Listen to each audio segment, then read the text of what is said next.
YouTube, what's up? It's your boy Barber coming back at you with another haircut tutorial. In this video, we're going to be doing a low tapered fade with texture on top.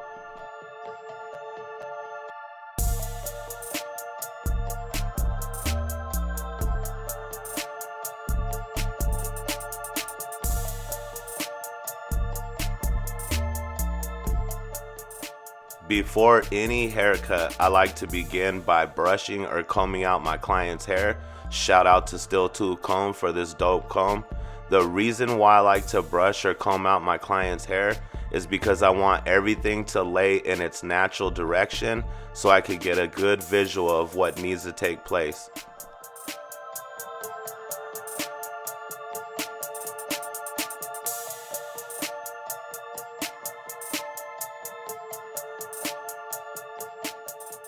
So now that I got the hair combed out, I'm now gonna wet the hair to gain full control over it. And this is just a step I like to do before I perform my shear work.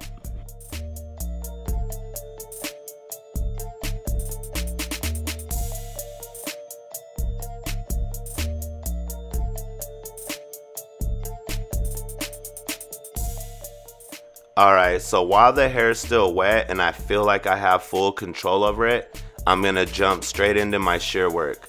So right here, I'm gonna comb up the front section of his bang area right in the center. Once I comb it up and I have the hair between my two fingers, I'm then gonna stretch it to its maximum potential or length. And then I'm gonna make my first initial cut, and that's gonna be the desired length for my client. After I make my first initial cut, I'm gonna work my way towards the left side of his head. I'm gonna re-comb up a new section of hair, but I'm always gonna remember to include a little bit of the section that I just made a cut on. That way I'm constantly using the same guide or reference point throughout the cut. Once I knock out the front section or the front row or the bang area, I'm then gonna re-comb the center of his hair right behind where I just made my first initial cut. And I'm gonna use a little bit of that hair as a guide or a reference point, and then I'm gonna make my next cut and then work my way towards the left side and the right side, constantly pulling up a little bit of the previous section that I just cut, so I'm constantly using the same guide or reference point. Once I get towards the back area of his head, towards the center, you're gonna notice that I remove a little bit more length. And that's because the desired look for my client tends to be a little bit shorter in the back with a little bit more length in the front, but the same concept applies. I'm gonna comb up the middle section of the hair. I'm gonna stretch it to its maximum potential. I'm gonna make my first initial cut with that new desired length, and then I'm gonna follow the same exact steps that I just did in the front section of his hair.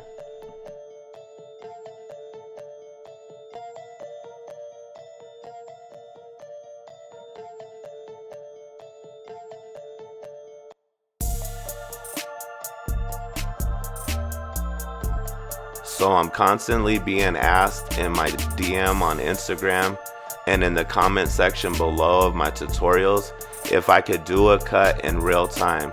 So this time I decided to do my shear work in real time, hoping that it would benefit somebody and add value to their arsenal. You know what I'm saying? So I hope somebody gets something out of this. If you pay close attention and then you apply this same concept to almost all your cuts that you use shear work with, then it's really just a matter of reps before you get comfortable with it. I know a lot of new barbers tend to have fear of the shears, and a lot of old school barbers too that never really use them. It could be a scary thing because you could jack somebody up. So the important thing to remember is, just like with your fade work, you're gonna wanna remain consistent throughout the whole cut, because that's what's gonna show in the end is your consistency. So as long as you take your time, trust the process, follow the steps, you'll get the same results, whether it be with shear work or clipper work. So right here, you're gonna notice that I'm recombing up the front bang section of his hair. And again, I'm gonna stretch it to its maximum potential but this time I'm doing a little point cutting to it. The reason why I'm point cutting it, well, there's two reasons. One is it gives a slight textured look to your client, but what it also does is it removes any blunt look that might have been left behind with the shear work, because there's all kinds of hair textures, and some hair textures literally will leave a blunt looking cut when you make your cut with the shears. So this is a good way to break that up and add a little bit of texture. So right here you're gonna see me do some channel cutting, or I also call this slithering, and this is a texture technique. So basically I'm slithering my shears across his head from one side to another, and anytime I feel like my shears want to stop or they're stuck, I'm gonna open and close them a little bit, just a little bit, enough to where the shears can move again, but a little bit enough that you don't notice it, if that made sense. So once I do one side, I then jump over and do the other side to just keep everything really consistent.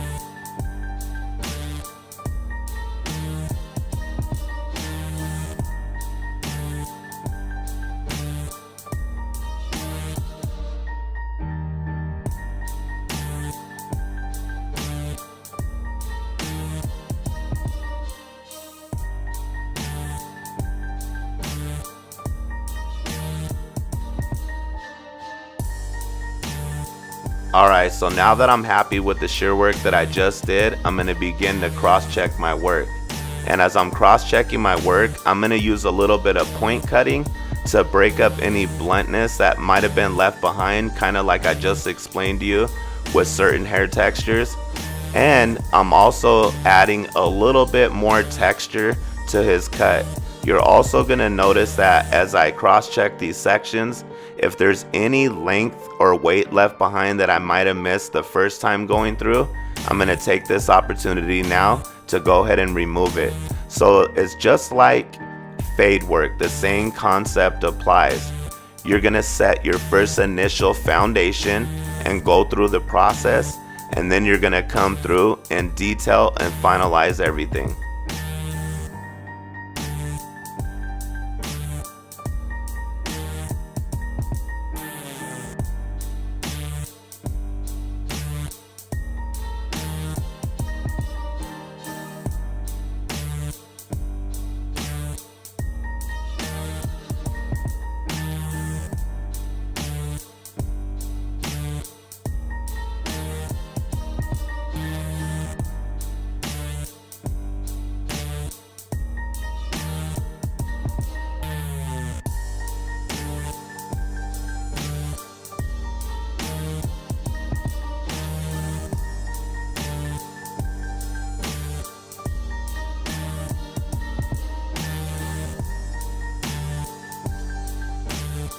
Alright, so now that we got the shear work out the way, it's time to jump into this fade.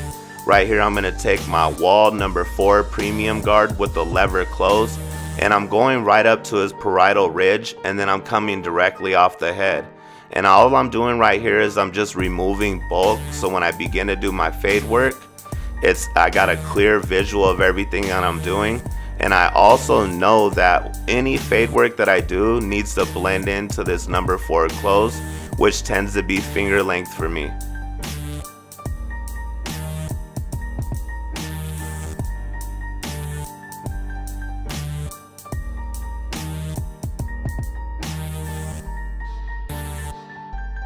Alright, so now that I removed the bulk from his head, I'm now going to take my trimmer and I'm going to set my first initial guideline, which is going to be my bald guideline. And here in a minute you're going to see exactly why I call this a low tapered fade, because I'm going to continue to set my guideline, working my way towards the back of his head now. And I'm just keeping everything very consistent. That way I set a nice foundation for this fade I'm about to give him.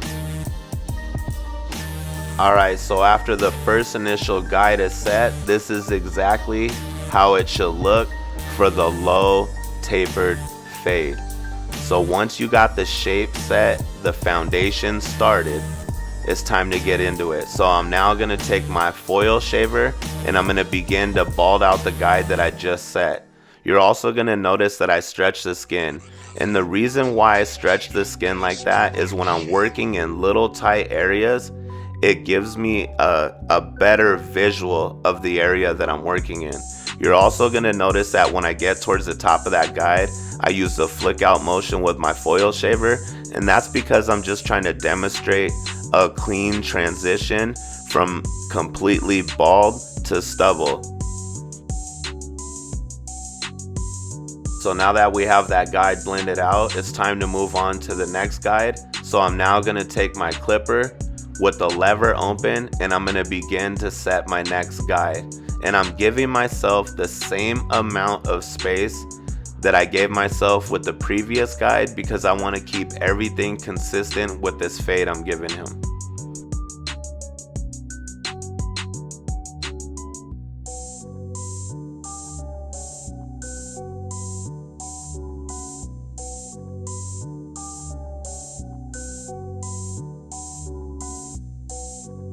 So once the guide has been set with the lever open, I'm now gonna close my lever and begin to fade from the bottom back up towards the top of the guide that I just set. And as I fade up, I'm gonna open my lever little by little, and every time that I do that, I'm gonna notice that that guide's moving up with me, and that's okay because that's exactly what I'm looking for. Once I make it towards the top of that guide with the lever fully extended, meaning all the way open again, that guide should be completely blended out.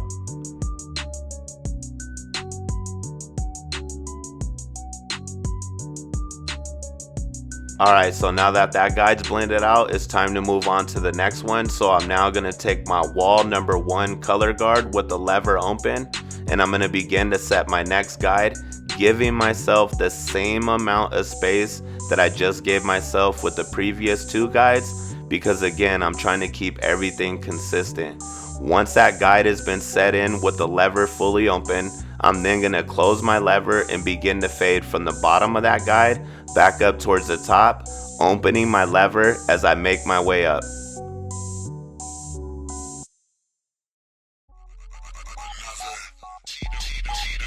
Alright, so now that that guide's been set with the 1 guard, I'm now going to come through with my Wahl half color guard with the lever open, and I'm going to begin to remove any bulk that was left behind. So I'm going to come in and I'm going to attack right above the weight that was left behind, and I'm going to fade, but this time I'm going to fade downwards, closing my lever as needed until that guide's completely blended out.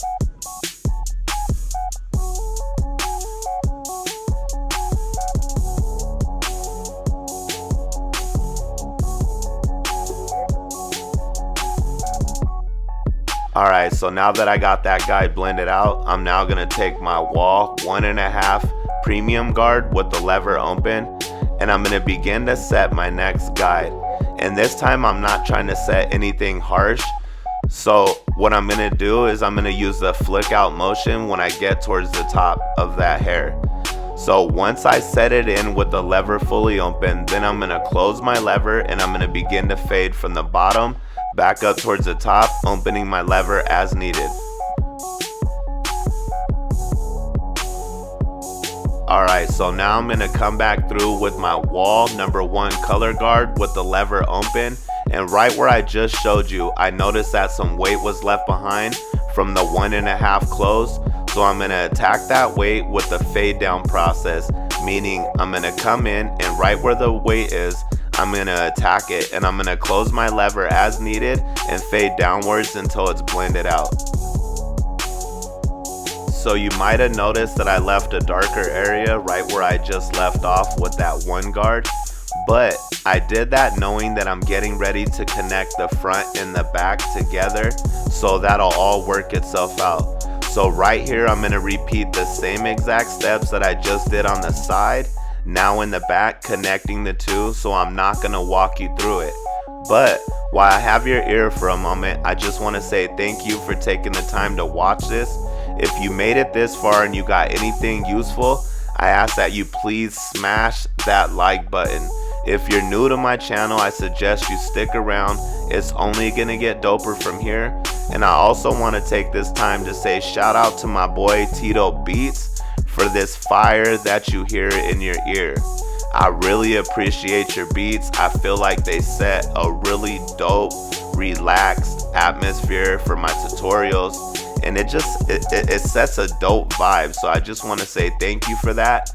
I want y'all to make sure to go check him out, so I'm gonna leave a link in my description. And when you go to his channel and you check him out, make sure you drop a comment and let him know that your boy Barber sent you. So right here, I'm gonna take my detailer and I'm gonna begin to clean up his shape up right where his C-cup area is and right behind his ear. And anytime that I shape anybody up or I do a lineup, I always make sure to not push anything back, but to keep everything natural but sharp at the same time. Alright, so now I'm going to begin my clipper over comb work, and I am coming in with my comb with the number 1 guard on my clipper, and I have the lever closed. And just like I just showed you with my comb, I'm going to come in, I'm going to place it on the parietal ridge of his head, and I'm going to direct my comb directly upwards. And I'm going to cut and remove anything that falls in the teeth of my comb. And the reason why I come in with the number 1 guard on my lever with it closed is anytime that you're doing clipper over comb, the best way to think of it is that the comb kind of acts like a number 1 guard. So by me coming in with the number 1 guard on my clipper with the lever closed and using the comb, now it's like a number 2 guard. So I'm trying to remove as much bulk as possible using the clipper over comb method, and anything that I don't catch with the clipper over comb, I'm gonna follow it up using my guards.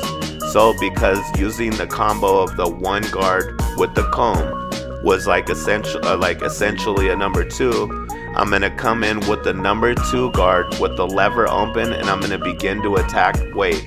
And this time I'm not gonna dig in. I'm using a flick out motion to just attack the area with weight, because I don't want to set any guideline in that I'm gonna have to remove. So once I attack the weight with the lever open, I then close my lever as needed, continuing to attack the dark spots. So once I do that with the number 2, you're gonna see me swap out to my 1.5 guard, and I'm gonna continue to do the same thing and come right back in where I just left off with the number 2 closed.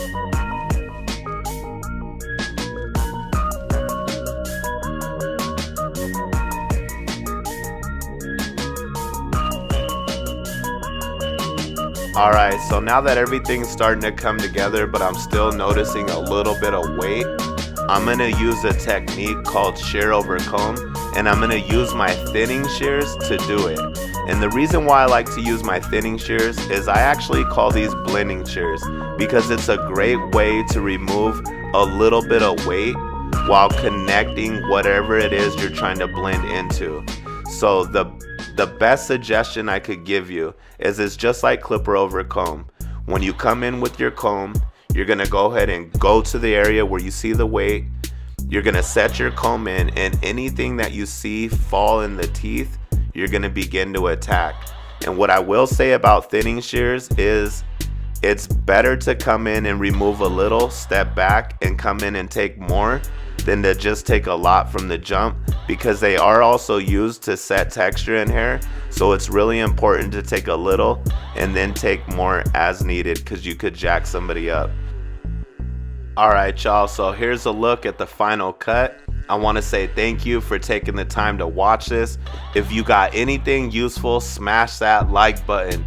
If you're new to my channel, I suggest you stick around. It's only going to get doper from here.